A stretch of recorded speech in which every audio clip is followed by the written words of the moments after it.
So as you already know in my last video, I addressed to you that I won't be making a review of Narrator's TV show, as the very first episode cannot be found online. Unless if someone will. But hey, since it's the month of December, how about I talk about a show that's related to Christmas, and that's a snowman called Barik. What? You've never heard of him? Well, considering that this show hasn't aired for decades or so, how about I tell you who he is?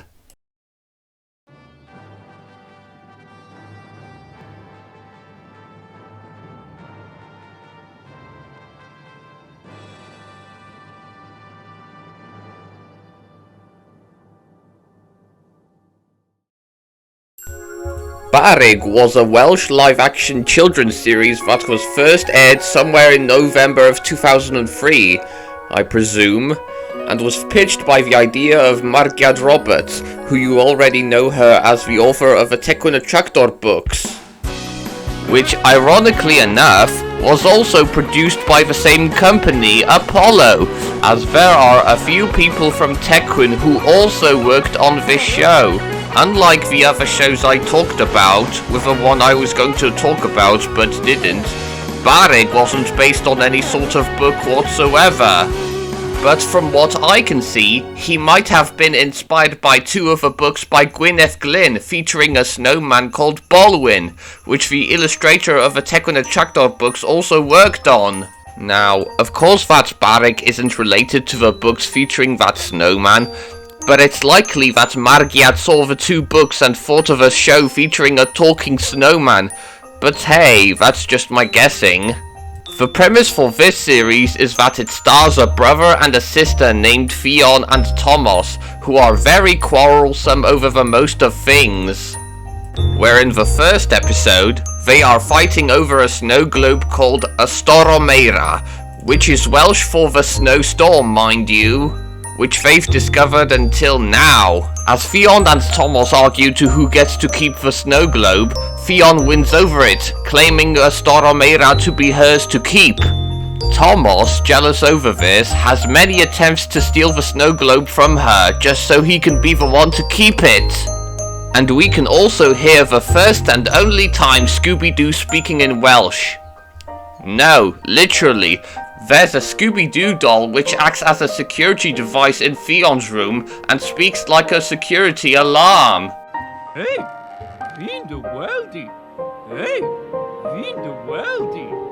Hey, fi'n dy weld i. As Thomas gave up stealing a Storomera, the things inside the snow globe disappeared. Yeah, because magic. It's never explained if a snowman inside the snow globe has a mind of its own, or somehow a mysterious force has given him life to the real world. Maybe it's me, or there are some things that were never explained in the show. I mean, something just had to give a snowman inside a snow globe a conscience, right? Yeah. Well, whenever you notice something like that, a wizard did it.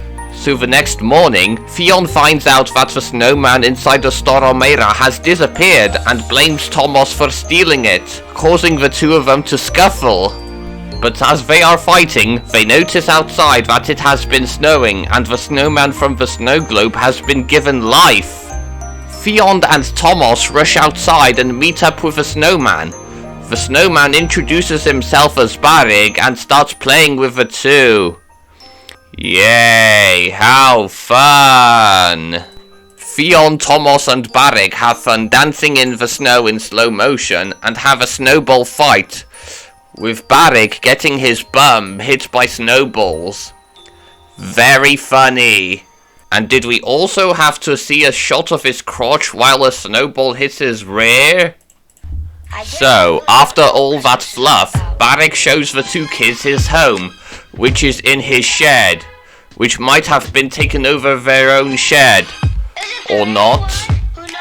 And after another scuffle from Fionn and Thomas, the three go inside the shed to see that the interior has a look similar to that of a nice palace. Inside Barik's home is where he has many rooms at the same place, including the kitchen, his bedroom, the living room, his garden, and his laboratory.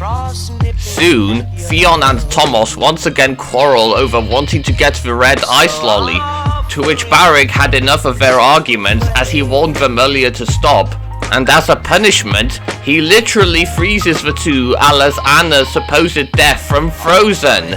Yeah, pretty harsh, but Barik is just keeping their behavior in check. He unfreezes the two, and Fionn and Thomas promise themselves to stop quarreling and be friends from now on. Or do they? So yeah, this series has an introduction to the series, and it's pretty basic. Barik comes to life, he meets a brother and a sister, he shows his home, end of story. Now, this is something both Kathy Sally Mali and Rala Ruddins have already done, as they're showing who the characters are and the world they live in. And this was something Tequin Attractor should have done for television. Anyway, what are the characters? Well, let me put it through.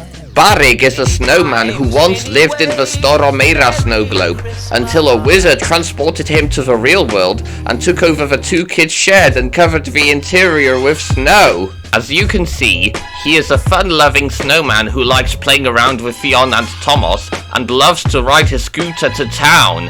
He is also seen sleeping with his snowman plush.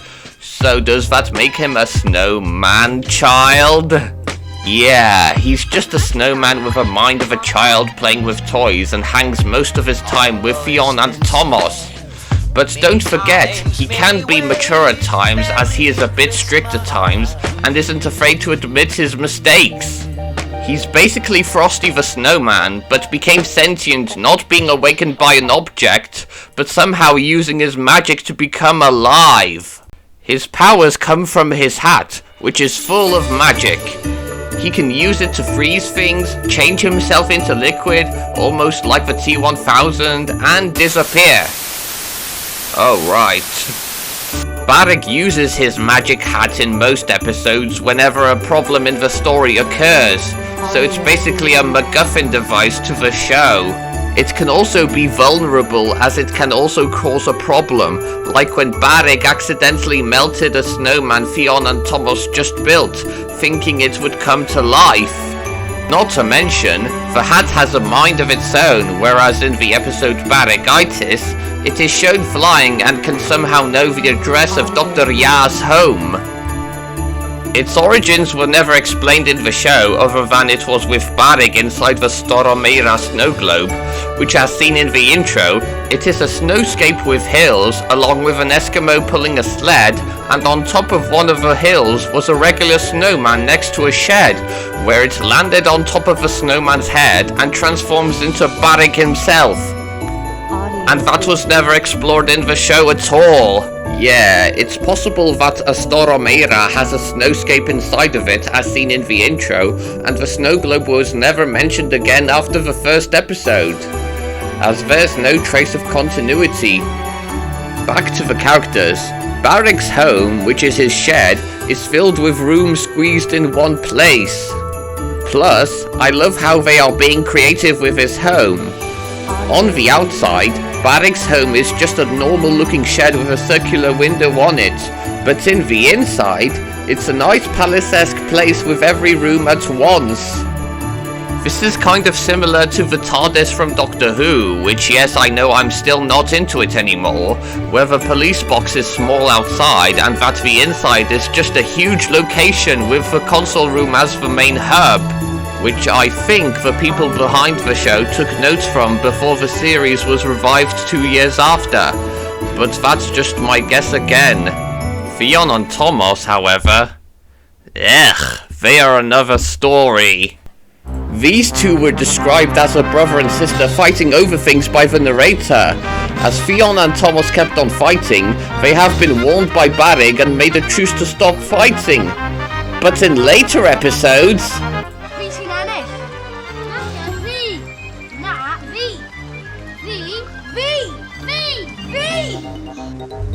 dwi ddim yn hoffi hyn, babi. Na, dwi ddim yn hoffi hyn o gwbl. Babi mami, babi mami. Dwi ddim yn babi mami. Wyt yn babi, ond dwi'n fawr. Allai cael troffion? Na, fi sy'n piano. At y beth, bydden nhw ddim yn diffitio di. O, Fion, please. Na! Like, really? Did they just forget the lesson Barik just told them? Fionn and Thomas promised themselves that they would stop quarreling and that they'll be friends from now on, but later episodes show the both of them being nothing but selfish brats to each other. This is the case I have with shows like this in kid shows nowadays, where a character does something wrong, promises they'll never do it again, and in the next episode, they make another mistake, showing they have not learned anything from the past episode. And this is a problem I have with S4C's kid shows from the 90s and early 2000s. Not having any hint of consistency or continuity from its source material, or characters just not learning anything from the previous episodes, and lacking character development. And I know, sounds almost like the Sharon Miller era of Thomas the Tank Engine, doesn't it? I mean, yeah, despite them being quarrelsome jerks, they are still helpful to Barik and care for each other. And also their parents are never seen. Yeah, apparently I thought this is one of those shows where the main character who are the kids, but with no trace or existence of their parents or the adults. It seems they're just either mentioned or are just non-existent. Unlike here, we do see adults in this series, but we don't see Fionn and Thomas's parents, despite them being mentioned, and in one episode, we do hear their mother's voice, but we don't see her.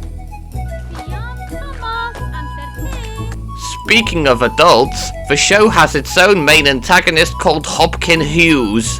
He's basically your villain who wants nothing but, you guessed it, money. Yeah, the only episode found online is the one where he kidnaps Santa Claus and impersonates as the false Santa. What I mean by this is that he appears in more episodes trying to gain some money or ruin whatever the main characters are doing. Of course, our heroes foil his plans and save the day, simple as that. He's basically just the bad guy you'd see in a show that's aimed towards younger kids, like Robbie Rotten from Lazy Town, Texas Pete from Super Ted, the Goblins from the Noddy series, and Diesel from Thomas the Tank Engine. Aside from the premise and the characters, what about its music and the editing? Well, to put it through, the theme song played at the beginning of every episode is really something. It starts out rather whimsically and calm, with the hat blowing over the snowy hills.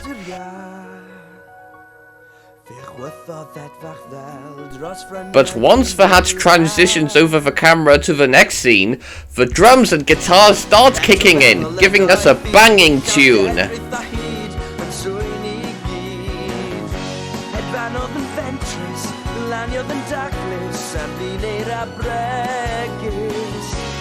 Dyna greu Barig, a dyna greu Barig ydy neu'r a hyd.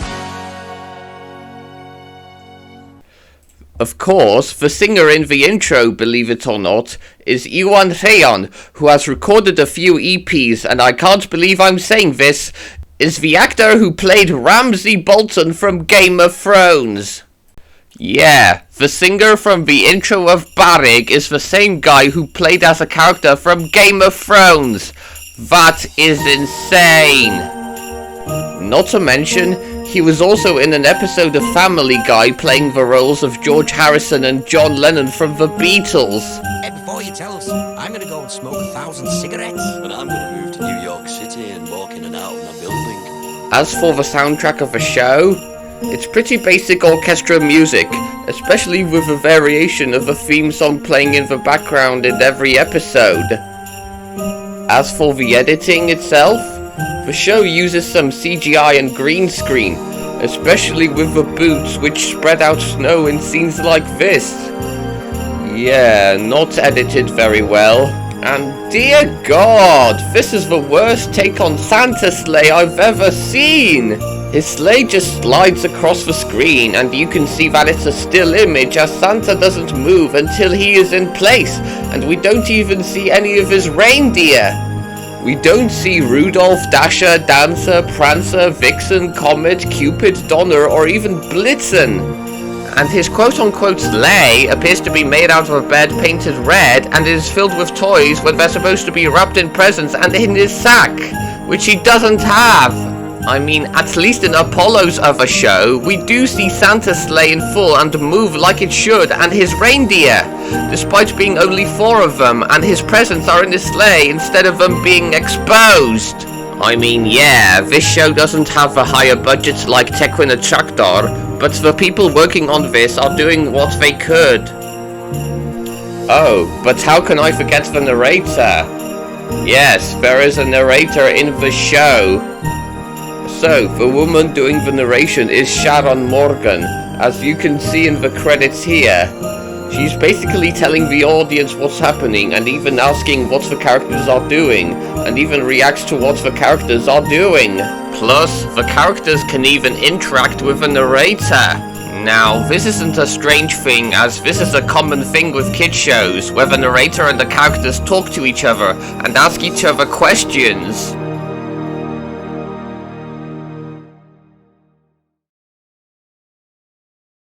Now, unlike with other shows I've talked about, Barik never received a BAFTA, as it didn't reach the same amount of popularity with Tequila Tractor. The only pieces of merchandise he ever got was a DVD featuring 7 episodes from the show, and 2 of the episodes, Barigitis and Heil, were included on the DVD Mauredolig, along with other shows that aired on S4C. He did, however, appear in an episode of a very forgotten children's series, Bus Party, where he made a guest appearance in an episode probably centering about a Christmas party, and the only dialogue he has is his laughter. Yeah, he is a snowman that loves fun so much, he has to laugh.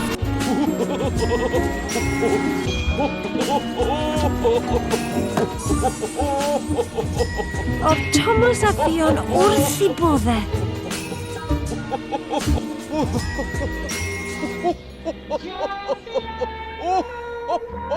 I mean, it's not that annoying as the Cat in the Hats. So, what are my thoughts on this show? Well, to put it through, it made an introductory episode from the beginning of the series explaining how the snowman came to the real world. It shows how cheerful Barik is and those little demons that are Theon and Thomas constantly arguing and ignoring Barik's warning from the first episode. It's pretty decent. Just decent. Would I recommend you watching this series even if none of you aren't Welsh? Yeah, maybe, but only if someone will make memes out of this show. Barik has been serviced online thanks to Luke Bro ripping the episodes from the only DVD onto his Internet Archive account, so I highly recommend checking it out.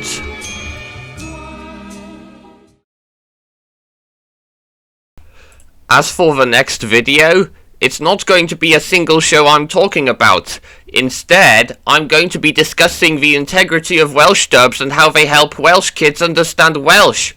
I hope to see you there next year in 2022, so until then, Merry Christmas!